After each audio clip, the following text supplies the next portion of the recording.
বৃহত্তর বরিশাল কল্যাণ সমিতির বার্ষিক মিলন মেলা ২০২৫ অনুষ্ঠিত। ঢাকা প্রতিনিধি আতিকুর রহমানের পাঠানো তথ্যচিত্রে বিস্তারিত। শুক্রবার ১০ জানুয়ারি গাজীপুরের টঙ্গী থানাধীন খাপাড়া এলাকার আশামণি পার্কের বৃহত্তর বরিশাল কল্যাণ সমিতির বার্ষিক মিলন মেলা ২০২৫ অনুষ্ঠিত হয়।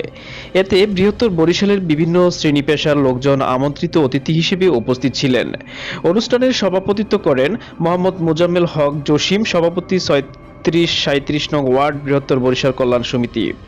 উক্ত অনুষ্ঠানে প্রধান অতিথি হিসেবে বক্তব্য রাখেন মেহেদীগঞ্জের কৃতি সন্তান সহকারী attorney general advocate M Helal Uddin. তিনি তার বক্তব্যে বলেন, আমরা গ্রামের ছেলে, শহরে এসে আমরা যেন গ্রামকে ভুলে না যাই।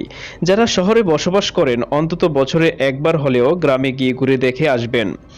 মা বোনদের উদ্দেশ্য করে তিনি বলেন, আপনারা সন্তানকে সুশিক্ষায় গড়ে তুলুন, সৎগায়ে জারিয়া হিসেবে সন্তানের পিছনে সময় দিয়ে গড়ে তুলুন, যাতে করে সন্তানরা বাবা মাকে নিয়ে গর্ব করতে পারেন। বৃহত্তর বরিশাল কল্যাণ সমিতির নেতাকর্মীদের উদ্দেশ্যে তিনি বলেন, আপনারা সবাই মিলেমিশে থাকবেন। সকলের উদ্দেশ্যে তিনি বলেন, কোনো বিএনপি নেতা বা অন্য কেউ যদি প্রতিবন্ধকতা বা কোনো ঝামেলা সৃষ্টি করতে চায়, আপনারা সরাসরি আমাকে বলবেন। আমি বিষয়টা দেখব যাতে করে কেউ কোনো সমস্যা করতে না পারে। পরিশেষে তিনি বলেন, আমি গর্বিত, আমি আনন্দিত এমন সুন্দর একটা অনুষ্ঠানে আসতে পেরে। অনুষ্ঠান আয়োজকদের ধন্যবাদ জানিয়ে তিনি তার সংক্ষিপ্ত বক্তব্য শেষ করেন।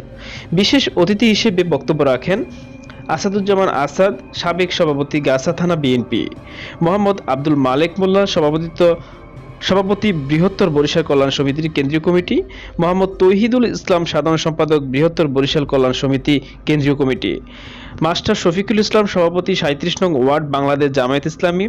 এছাড়াও আরও উপস্থিত ছিলেন বিএনপি নেতা জামাল হাওলাদার, জাফর তালুকদার, তারেক আজিজ, খলিলুর রহমান সহ সুহেল সহ অনেকে। সকলের জন্য খাবারের আয়োজন করা হয়। খাবার শেষে বার্ষিক মিলন মেলার আয়োজনের সমাপ্তি ঘোষণা করা হয়। উক্ত বৃহত্তর বরিশাল বার্ষিক মিলন মেলার সার্বিক দায়িত্ব পরিচালনা করেন মোহাম্মদ ফেরদৌস হোসেন, সাধারণ সম্পাদক ৩৭ নং ওয়ার্ড বৃহত্তর বরিশাল কল্যাণ সমিতি। এদের সাথে পার্সোনালি আমার সম্পর্ক আছে, আমার চেনা জানা আছে, তারাও আমার সম্পর্কে ভালোভাবে জানেন।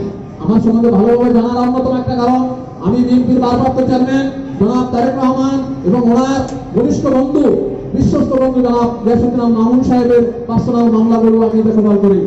সম্মানিত নেতৃবৃন্দ, সময় স্বল্পতা, আমি গর্বিত, আমি আনন্দিত আপনাদের সাথে আজকে এখানে অবস্থান করতে পারে। আমার ইচ্ছা ছিল আপনারা যতক্ষণ এখানে আছেন ততক্ষণই আমি এখানে থাকবো।